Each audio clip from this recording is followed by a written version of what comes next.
Magkano sahod mo, Chan-Chan? Ha? 5,000? Para sa akin, $100 lang yun. Mas malaki pa yata ang baon ng anak ko kaysa sa sahod mo, Chan-Chan. Tama na nga yung kalokohan na yan.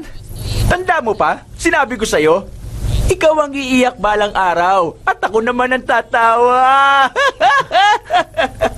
Pumirma ka dyan. Tanggapin mo. Talo ka, panalo ko. Declaration of defeat?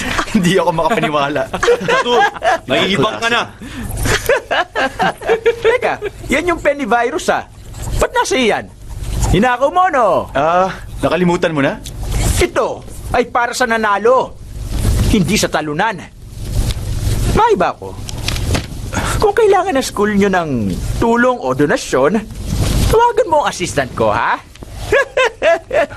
A for apple, B for Wala pa rin siyang pinagbago, no? Huwag mo na lang siyang puro pansinin. kalokohan lang yung taong yun.